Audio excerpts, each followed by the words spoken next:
오늘 말씀 이사야 40장 1절 말씀 다시 한번 읽겠습니다. 시작. 너희의 하나님이 가라사대 너희는 위로하라, 내 백성을 위로하라. 아멘. 여러분 표정이 굉장히 좋아 보이십니다. 왜냐하면 축구를 이겼기 때문에 그렇습니다.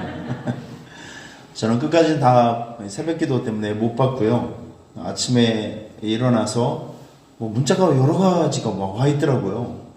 이 새벽에 누가 문자를 보냈지? 그랬더니 여러 목사님들에게 저에게 축하 메시지가 왔습니다. 이 축하를 내가 왜 받아야 되는지.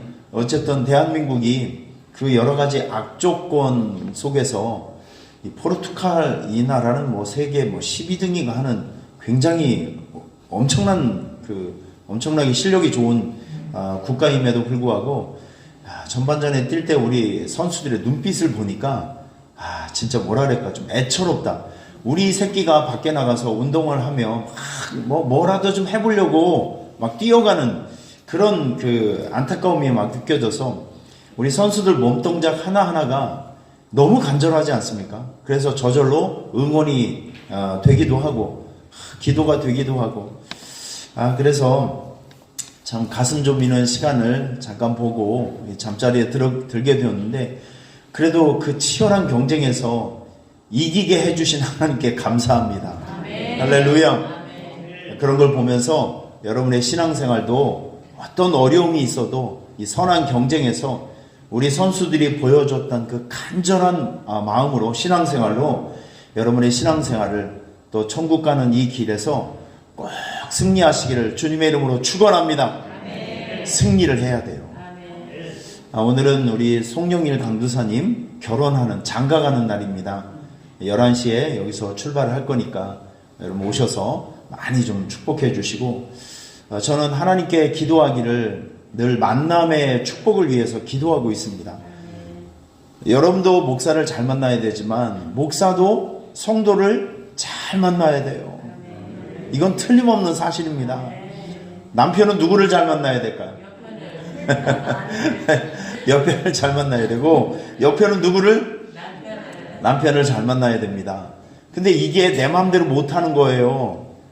누구든지 좋은 사람 만나고 싶죠. 하지만 그 배후를 인도하시는 분은 하나님이십니다. 그래서 우리는 늘 좋은 만남을 얻기 위해서 늘 기도해야 돼요. 여러분의 자녀를 위해서 기도할 때 빼놓지 말고 기도해야 될 것이 바로 만남의 축복입니다. 할렐루야. 만남이 얼마나 중요한지 몰라요. 만남에서 10,000가지 복이 나옵니다. 우리 송영일 강사님 보면 진짜 만남의 복이에요. 젊은 사람이 요즘 세상에 우리 교육자들 같이 성심성의 있고 사심 없이 교회를 사랑하는 마음으로 이렇게 열심히 뛰어주는 사람들이 없어요. 요즘 교육자 구하기가 너무 힘들어요. 지금 몇 개월째 사람들을 구하고 있는데 나이 많으신 분들만 가끔 오세요. 56세, 7세, 나보다 나이가 많아. 이거 어떻게 하면 좋아 이거? 이 서울 쪽은 그래도 괜찮은 것 같은데 이 수원 아래, 오산은 잘 알지도 못해요. 그러니까 요즘은 생활이 어려우니까 본인의 잡을 가지고 일하시는 교육자분들이 많이 있거든요. 그러니까 웬만해서는 이 교육자 생활을 잘 안 하려고 합니다. 특별히 이렇게 오산같이 떨어진 곳에는 이력서조차를 내질 않아요. 그러다 보니까 우리 교육자들이 본인이 맡고 있는 이 일과 더불어서 지금 4가지, 5가지 일을 동시에 하면서 저와 같이 열심히 뛰고 있는데 어떨 때는 애처롭기도 하고 미안하기도 하고, 요즘 같은 세상에 신실한 마음으로 사심없이 교회를 위해서 헌신하고 충성하고 진짜 열심히 하시는 분들 만나기가 너무 힘들어요. 그런데 우리 교육자님들께서는 그 일을 해주시니까 얼마나 감사합니까? 여러분 우리 교육자분들 만날 때마다 많이 격려해 주시고 위로해 주시기를 부탁을 드리겠습니다. 그리고 우리 송영일 강사님 정말 열심히 하고 있고요. 최선을 다하고 있고 아주 성심성의껏 하고 있는 너무나도 귀중한 우리 교회 일꾼이라고 생각합니다. 그러니까 여러분께서 좀 가셔서 많이 축복해 주시고 격려해 주시고, 이따가도 말씀드리겠지만 여러분의 얼굴을 보여주는 순간 위로가 됩니다. 많이 위로해 주시기를 부탁을 드려요. 한번 따라해 보실래요? 내 백성을 위로하라. 사람에게는 다 기질이 있습니다. 여러분들도 기질이 있고 성품이 있고, 이건 나쁜 게 아니에요. 뭐 사람들은 다, 저도 마찬가지고 여러분들도 다 다른 기질을 가지고 있고 성격을 가지고 있고 성품을 가지고 있습니다. 그렇기 때문에 사람이 수억 명이 있어도 우리가 서로 재밌게 살아갈 수가 있는 거예요. 왜냐하면 각자의 다양한 인격과 성품 때문에 그렇습니다. 한의학에서 보면 사람의 어떤 체질을 네 가지로 분류를 하더라고요. 태양인, 소양인, 태음인, 그리고 소음인. 이게 다 체질도 다르고 기질도 달라요. 사람에게만 성품이 있는 것이냐? 아니에요. 여러분 성경을 보면 하나님에게도 성품이 있습니다. 하나님에게도 이게 바로 신의 성품이라는 거예요. 그래서 성경은 우리로 하여금 너희들도 신의 성품에 참여해야 된다, 이렇게 좀 소개하고 있는 거예요. 그러면 하나님의 성품이, 하나님은 어떤 성품을 가졌을까? 그 대표적인 게 무엇이냐면 하나님은 사랑이시라. 하나님의 성품은 사랑입니다. 그리고 긍휼, 자비, 은혜, 거룩, 온유, 이게 하나님이 저와 여러분들 향해서 베풀어 주시는 하나님의 성품이라는 거예요. 만약에 하나님께서 무자비하고 완고하고 무서운 성품만 가지고 있었다고 하면 아들이신 예수님을 이 땅에 보내실 것을 결정하지 못하셨습니다. 하지만 하나님은 사랑이시기 때문에, 하나님은 자비롭고 긍휼이 많고 은혜가 많고 온유하신 분이시기 때문에 아들이신, 하나밖에 없는 아들이신 예수님을 세상에 내려보내서 십자가 위에서 대속의 죽음을 죽게 하실 수 있는 것이 바로 하나님의 성품 때문이었습니다. 여러분 동의하시나요? 하나님은 이렇게 아름답고 따뜻한 성품을 가지고 있어요. 그래서 저와 여러분들이 죽는 날까지 훈련해야 될 것이 무엇이냐면 하나님의 성품을 닮아가는 훈련을 해야 됩니다. 우리 예수 믿는 사람들이 시간이 지나면 지날수록 성품과 기질도 좀 바뀌어야 돼요. 성질냈던 사람, 험악했던 사람이 자꾸 신앙생활 하면서 이게 나쁜 것은 달아서 없어지고 나쁜 것은 교정되고 수정되고 자꾸 우리 안에서 신의 성품이 올라와서 우리들도 어느새 주님의 모습이 좀 나오고, 저 아멘도 좀 해주시고, 주님의 향기도 좀 나오고, 주님께서 걸어가신 그런 일들도 우리도 실천하면서 뭔가 예수 믿는 이 주님의 자녀다운 삶이 우리로 하여금 나와야 된다는 것이요. 여러분의 언어 속에서, 여러분의 삶 속에서 나오셔야 됩니다. 이제 이런 게 있어요. 어떤 사람을 딱 보면 보는 자체가 장로님이에요. 여러분 지나갈 때 보면 몸의 태도도 달라요. 목사님들이나 성령이 조금만 하시는 분들, 그리고 신앙생활을 오래 하셨던 분들 보면 이 몸 동작도 달라요. 여러분들은 어떻습니까? 누가 보면 꼭 도둑놈 같이 생겼네, 뭐 이렇게 혹시 얘기하는 거 아니에요? 여러분 우리가 주님의 모습 담고 이렇게 살아가다 보면 우리도 어느새 주님의 향기가 나오고 주님의 제자와 주님의 자녀와 같은 이런 태도들이 나온다는 것을 꼭 기억하셔야 됩니다. 우리 죽는 날까지 주님 닮아가는 모습을 열심히 하시기를 축원합니다. 내일 총진군 예배 1차 예배를 드리는 날입니다. 여러분 오늘 장기 결석자들, 그동안 우리가 올해 나오지 못했던, 지난주 수요일에 우리가 서로 만나서 오늘 우리가 데리고 와야 될 사람들의 리스트를 다 한번 뽑아봤습니다. 어찌 이 사람들 뿐이겠어요? 우리 주변에서 지금 신앙생활 하지 못하는 게 많은 분들이 이제 눈에 잡힙니다. 이런 분들을 그냥 방치하는 것이 아니라 관심과 사랑으로, 한번 따라하겠습니다. 관심과 사랑으로. 다시요. 관심과 사랑으로. 관심과 사랑으로 우리가 찾아가 주는 거예요. 그렇게 살면 안 되고, 그쪽 방향으로 가면 안 되고, 예배를 멈추면 안 되고, 신앙생활 멈추면 안 된다고 이야기를 해줘야 돼요. 왜냐하면 사랑하는 사람들이니까, 소중한 사람들이니까. 여러분, 그분들을 우리가 찾아가야 될 이유가 무엇이냐면 그분들 스스로가 교회를 나오지 못하니까 우리가 찾아가서 데리고 오는 거예요.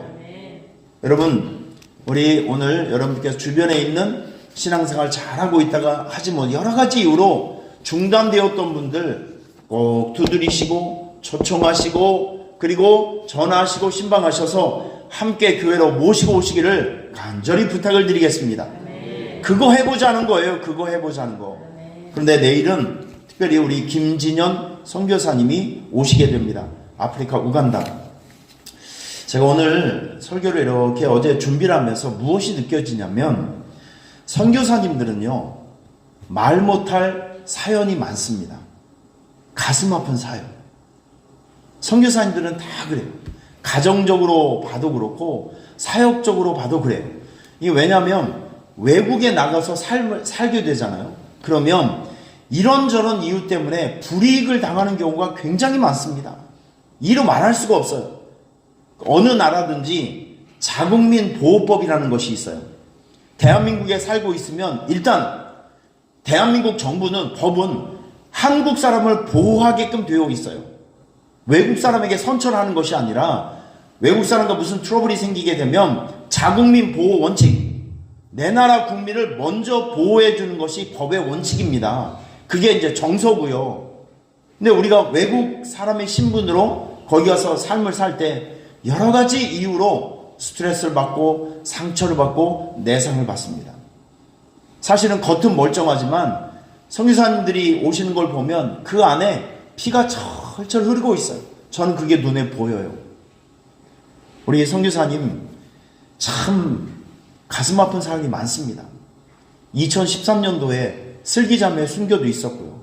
몇 년 전에는 자기 와이프 사모님의 남자 동생이 우간다에서 같이 사역을 하고 있었는데 사역을 하고 돌아오시다가 교통사고로 몇 년 전에 순교하셨어요. 그 일로 인해서 사모님은 오랫동안 밖을 나오지도 못하고 가정이 어떻게 됐겠습니까? 사모님이 소천하실 정도예요. 너무 심각한 충격을 받아서 그 가정을 본인이 또 우간다로 초청을 하시기도 하고 그것 때문에 장인 장모님께서 한국 생활을 완전히 포기하고 우간다로 다 이사를 오셨어요. 여러분 이런 과정을 지금 겪고 있는데 사역을 하다 보면 이런저런 또 힘든 일 어려운 일 그렇게 죽음같이 치열한 전쟁과 같은 현장에서 한국을 잠시 오신 거예요. 여러분 이런 분들을 우리가 맞이해야 되는 입장인데 선교사님을 가만히 묵상을 해보니까 하나님께서 제 마음속에 주신 말씀이 무엇이냐면 오늘 이 말씀이에요. 하나님이 가라사대 너희는 위로하라. 내 백성을 위로하라. 오늘 저는 여러분들이 좀 이 말씀을 듣고 위로가 무엇인지를 그리고 상처받고 아픔 있는 사람들을 어떻게 하는 것이 위로가 되는 것인지를 잘 배우셔서 평생 예수님과 같이 위로자로 살아가시기를 축원합니다. 할렐루야. 위로하는 것은 아름다운 일이에요. 존귀한 일입니다. 보람 있는 일이에요. 위로라고 하는 것은 히브리어로 보니까 칼레오라는 단어를 썼습니다. 근데 여러분 이게 재미있는 뜻이 있어요. 위로가 무엇이냐면 곁에서 그 사람의 이름을 부른다는 뜻입니다. 자 여러분 이거 설명을 잘 들으세요. 그 누가복음에 보면 지금 죽음을 기다리고 있는 시므온이라는 사람이 있습니다. 시므온 나이가 많아가지고 지금 하나님께서 빨리 불러주시기를 기다리는 분이 있었단 말이죠. 시므온이 우리 어르신들 보면 상담을 하고 신방을 하다 보면 목사님 나 이제 빨리 갔으면 좋겠어요. 나 지금 빨리 하나님께서 불러주셨으면 좋겠다. 왜냐하면 어르신들이 나이가 많고 이제 병이 너무 시달리다 보니까 자기가 살아가는 거 하루하루가 너무 고통스러운 거예요. 여러분 이런 분들에게는 하나님께서 빨리 불러주시는 것이 축복이에요. 맞죠? 그러니까 이렇게 고통당하고 어려움 당하고 있는 사람들에게 이제 쉼이 있고 안식이 있는 내 나라로 들어와 라고 하나님께서 그 사람의 이름을 불러주는 것이 위로라고요. 이해가 되십니까? 그래서 이런 관점에서 보면 지금 주님의 곁을 멀리 떠나서 외롭게 살고 있는 사람들을 우리가 주님 곁으로 이렇게 불러주는 거, 이게 위로가 된다는 거예요.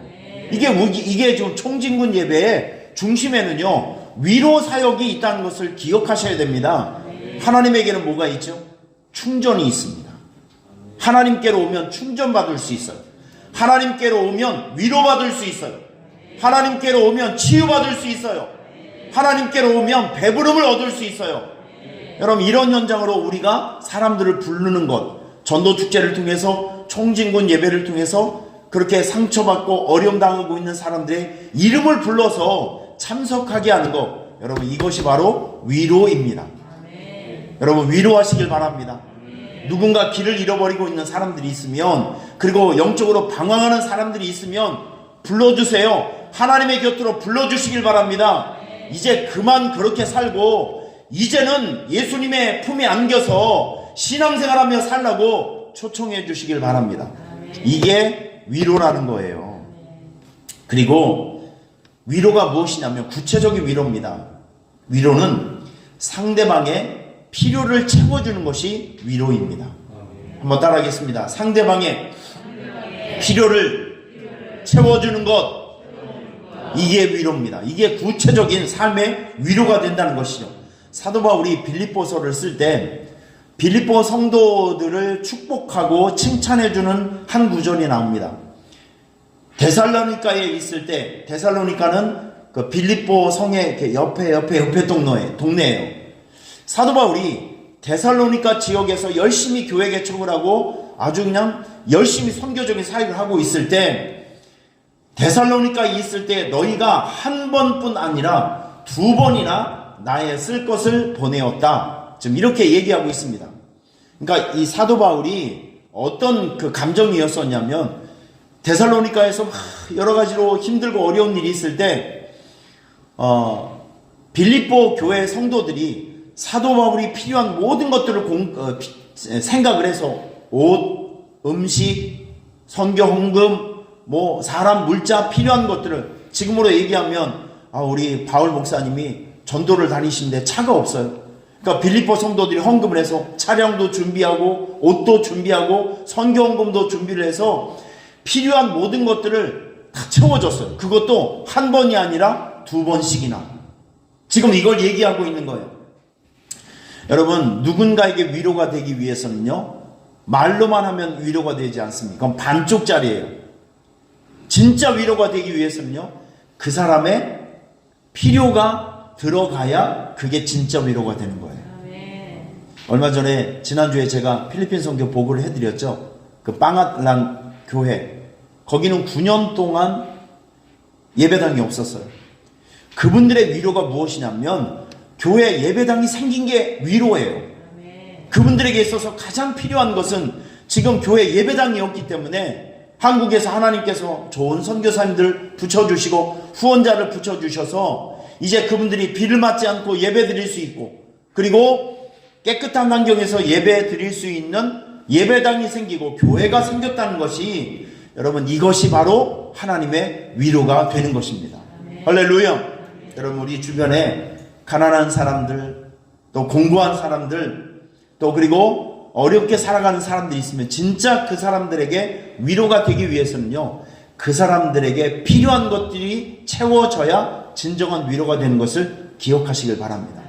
혹시 주변에 여러분의 격려가 필요한 사람이 있습니까? 격려해 주세요. 배고픈 사람이 있습니까? 음식을 나눠주시길 바랍니다. 복음이 필요한 사람이 있습니까? 전도하시길 바랍니다. 할렐루야. 필요가 채워지는 것이 위로가 되는 거예요. 자, 그리고 여러분의 말이 위로가 될 수 있어요. 한번 따라해 보실래요? 따뜻한 격려. 다시요. 따뜻한 격려.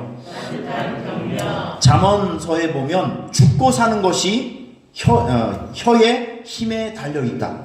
그러니까 여러분들이 보통 이제 세치라고 하죠. 우리에게 있는 기관 중에서 가장 작지만 가장 파급력이 있고 가장 강력한 영향력과 힘이 생기는 것이 바로 여러분의 혀입니다. 혀는 말을 만들어내는 거예요. 그러니까 우리는 혀를 조종할 수 있고 통제할 수 있는 의지가 있고 지식이 있고 이성이 있어요. 우리가 주변에 있는 사람들을 볼 때 항상 내 말은 저 사람에게 유익함도 될 수 있고 또 상처가 될 수 있다. 그러니까 말을 항상 교양 있게 하고 또 그리고 말을 항상 조심하고 말의 영향력을 선하게 사용할 수 있어야 합니다. 이거 굉장히 중요한 부분들이에요. 여러분 누군가 어려움 당하고 힘들어하는 사람들이 있으면 여러분이 위로를 해줄 수 있어야 돼요. 거봐 그렇게 사니까 그런 꼴이 나는 거야. 누가 몰라요? 이럴 때 세상 사람들은 염장 지른다고 합니다. 그런 말은 누구라도 할 수 있잖아요. 그런데 우리 예수 믿는 사람들은 살리는 말을 할 수 있어요. 이게 끝이 아니다. 지금 당신의 인생의 그 끝자락에서 하나님의 역사와 기적은 얼마든지 시작될 수 있다. 아니 기왕이면 좋은 말을 할 수 있잖아요. 이제 내일 우리 선교사님이 오십니다. 아까 간단하게 말씀드렸지만 우리 선교사님 마음속에는요, 인생 속에는 개방할 수 없고 이렇게 확 보여드릴 수 없는 정말 그분만이 알 수 있는 상처와 아픔이 참 많이 가지고 있어요. 여러분 내일 선교사님 보시면 꼭 이런 말을 해주세요. 선교사님, 저는 선교사님이 자랑스럽습니다. 많은 의미가 있는 거예요. 부끄럽습니다가 아니라 나는 선교사님이 자랑스럽습니다. 보시면 숨지 말고 꼭 찾아가서 선교사님, 말로만 듣던 김진현 선교사님이시네요. 제가 누구누구인데 나는 선교사님 항상 자랑스럽습니다. 그래서 어디서든지 선교사님을 자랑스럽게 소개하고 있습니다. 제가 만약에 당사자라고 하면 엄청 보람 있을 것 같아요. 어머나 세상에 우리 오산수천교회 성도들이 나를 자랑스럽게 생각하고 있구나. 할렐루야. 얼마나 좋은 격려가 되고 위로가 되겠습니까? 그리고 선교사님 보시면 선교사님, 저는 누가 뭐래도 선교사님 편입니다. 할렐루야. 내 편이 있다는 것을 확인시켜줘야 돼요. 여러분 선교 현장은요 정말 적들이 우글우글합니다. 아군은 적고 우리 편은 적고 상대편과 그리고 원수들과 대적들이 우글우글한 곳이 바로 선교지예요. 근데 한국에 와서 우리 오산수천교회 왔더니 성도들이 여기저기서 선교사님, 저는 선교사님 편입니다. 이런 말을 해주면 선교사님께서 얼마나 마음에 힘이 되겠습니까? 맞죠? 그리고 선교사님, 저 잊지 않고 기도로 물질로 후원하겠습니다. 뒤에서 나를 위해서 밀어주고 끌어줄 후원자가 있구나. 이게 말의 격려가 된다는 것이죠. 할렐루야. 그리고 선교사님 보시면 선교사님, 저는 선교사님 존경합니다. 존경합니다. 이게 참 아름다운 표현이에요. 여러분께서 말의 훈련을 좀 잘 하셔서 내일 선교사님 또 귀하신 선교사님 형님도 같이 오시는데 오후에는 그분의 가정의 구원 스토리 한번 들으면 굉장히 은혜롭습니다. 그러니까 보시면 참여해 주시고 꼭 만나면 이게 말로 잘 격려해 주시기를 주님의 이름으로 부탁을 드리겠습니다. 하실 수 있겠죠? 우리 성숙한 마음으로 이런 사역을 꼭 하셔야 돼요. 자, 오늘은 토요일 날 여러분께서 장기결석자 돌아보시고 초대하는 날, 그리고 주일 예배 빠지지 말고 참석하는 날이 되셔야 합니다. 꼭 신경 써서 주일 예배를 잘 섬겨주시길 부탁을 드리겠습니다. 우리 성탄 찬송 같이 한번 불러볼게요.